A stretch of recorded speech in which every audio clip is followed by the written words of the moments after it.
Hi friend, peace be with you. I'm Brother Moses' son, the minister of Living in Jesus Ministries. Today we continue on the topic, Jesus' command. His first command to his disciples, also to us, you must be born again. Today we study Lecture 2, Repent, for the kingdom of heaven is at hand. Theme scripture, Matthew chapter 4, verse 17. From that time on, Jesus began to preach, Repent, for the kingdom of heaven is near. Matthew chapter 3, verse 1 to 2. In those days, John the Baptist came preaching in the desert of Judea and saying, Repent, for the kingdom of heaven is near.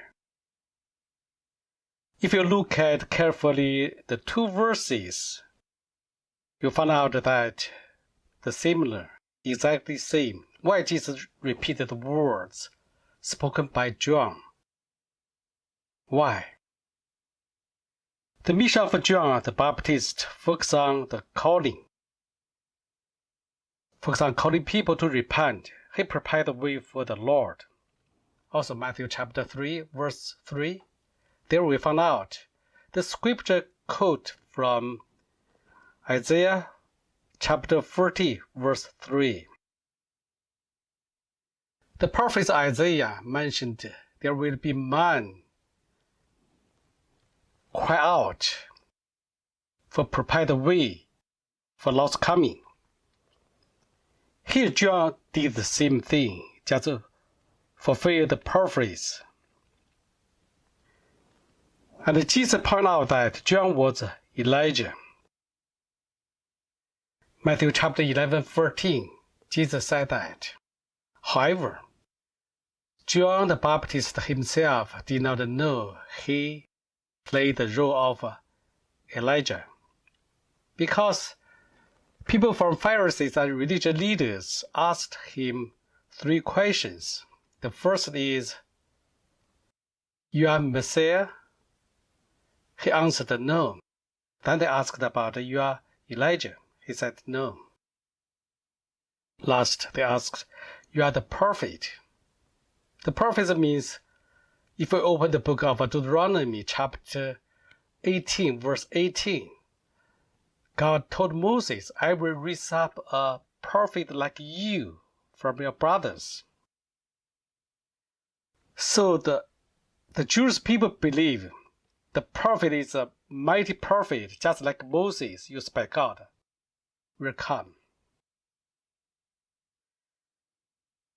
If we look at the last book of Malachi, the last chapter, last two verses, chapter 4, verse 5 to 6, the Bible told us, before the mighty, the great, and the dreadful day come, Elijah come first.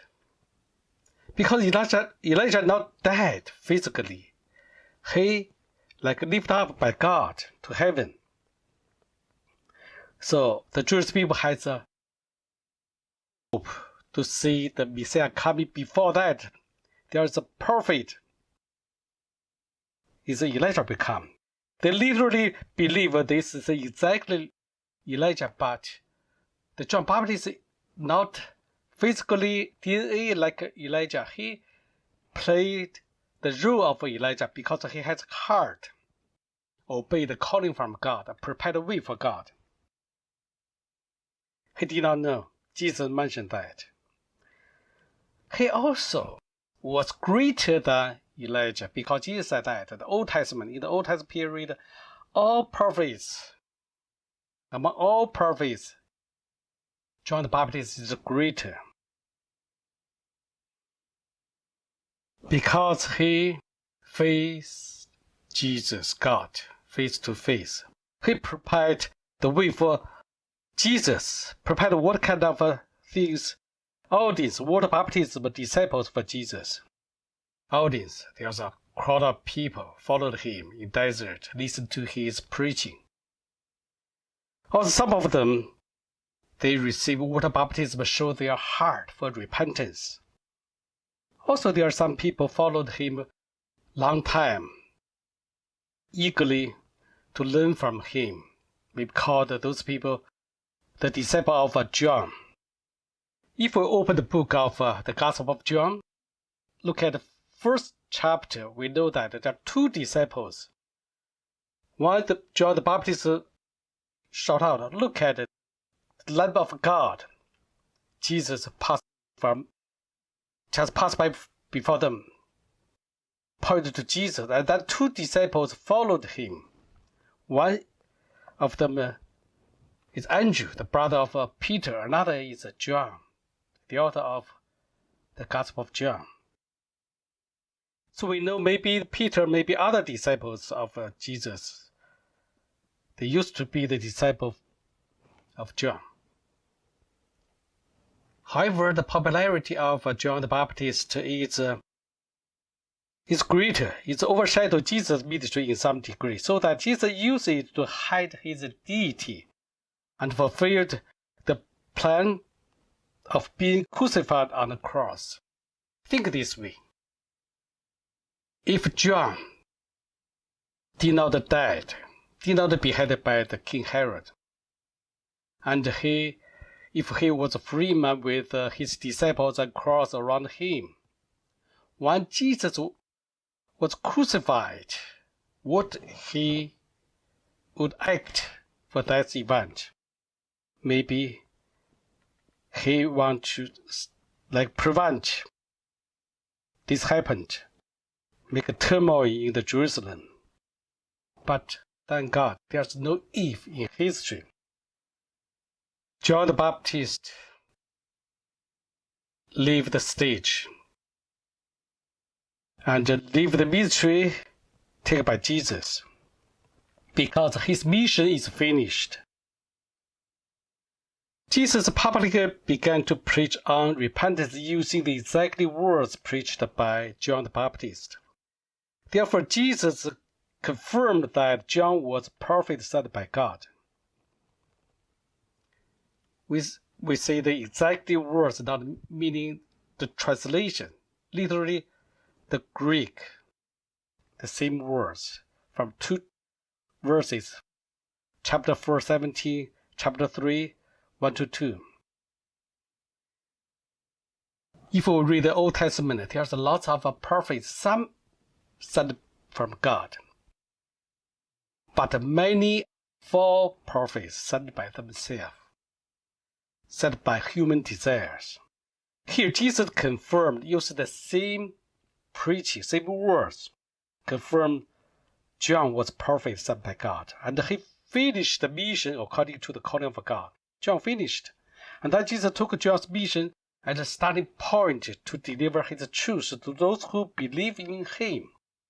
Not stop at the point of repentance, he pushed further to the spiritual rebirth. So repentance is the precondition for rebirth. If believers do not repent totally for their sinful deeds and hearts, they cannot experience the process of the rebirth. John prepared the way for the Lord and for the coming of the kingdom of heaven, and he cried out, "The kingdom of heaven is near, is coming." When Jesus spoke the same words, that means the kingdom of heaven is at hand. Is at hand is the translation from King James Version. And it's here because Jesus is the way of the kingdom of heaven. He's the truth of the kingdom of heaven. He's the life of the kingdom of heaven. In general, Jesus represents the kingdom of heaven. We may also call it as the kingdom of God. People use two verses like kingdom of heaven, kingdom of God, but the meaning of both are same. If we carefully read the four Gospels and all New Testament, we found out only among the scriptures of Matthew, he used kingdom of heaven also he used Kingdom of God. But other books, they all use Kingdom of God. So from here, we just use Kingdom of God. How can we see and know the Kingdom of God is at hand? Where is Kingdom of God? How can we feel? How can we see? How can we know? Jesus told us, know where people say, here it is, oh, there it is. Because the Kingdom of God is within you. Luke chapter 17, verse 21. If you look at scripture there. However, the sinful hearts prevent people from knowing, pursuing, and entering the kingdom of God. Therefore, those who want to believe in Jesus must repent first and then seek the spiritual rebirth. This relation between the repentant rebirth, you see, John cannot deliver spiritual rebirth, but only Jesus. He said that, I give you only water baptism, but Jesus will give you the baptism with the Spirit and fire. This is the mission for Jesus to do. When believers are born again by the joint work of Jesus through the Holy Spirit, they can have the kingdom of God in their hearts. And of course, receive eternal salvation in Jesus. When we born again, the Holy Spirit will dwell in our hearts, give us teaching, and remind us the word of God, encourage us, even rebuke us when we have some kind of bad thing to do, thinking. So we can feel, we know, when we hear the small voice from our heart. This is coming from the spiritual birth. Though Jesus called the believers to repent, he did not want to see that people only did their religious repentance. Instead, Jesus wanted to see what use his truth to help those who did repentance to obtain the spiritual rebirth. Religious repentance is what kind of repentance? It's Old Testament. If you read the history of Israelites, all books like you know that they God blessed them, and they forgot. They follow idols of a Gentile. They do evil things, and then God use something punish them. They feel suffering. They cry out. They repent back to God, and then God blessed them. Also, they after a while they sin again, just like a circle. God, Jesus, does not want to see this kind of repentance called religious repentance. He wants called repentance followed by rebirth. Here we give a summary for lecture 2. Repentance is the first step for believers to take action of accepting their rebirth. Believers should be obedient to Jesus' truth and prepare of their hearts to allow the Holy Spirit to do the task of renew their spirits and hearts. When our hearts renewed by Jesus' truth and the Holy Spirit, immediately our whole life changed. Our mind, worldview, value, and lifestyle changed. However, if we like to repent our sins, people say, oh, well, I like to repent. It seems to them repent is not difficult. Just say some word of God, I did something wrong, forgive me. But we cannot finish this tough task by our own mind and strength. We sin again. So we should pursue Jesus' truth in order to know what is the demand of a purpose of God to expect our repentance. When we embrace Jesus' truth, we will immediately feel the works of the Holy Spirit in our hearts. For Jesus' truth and the Holy Spirit always work together for renewed believers. We mentioned there's kind of religious repentance. Also, there's kind of totally new repentance related to the spiritual rebirth. Belong to the New Testament. It's totally different from the Old Testament. So we talk about in next lecture 3, 2 different repentance.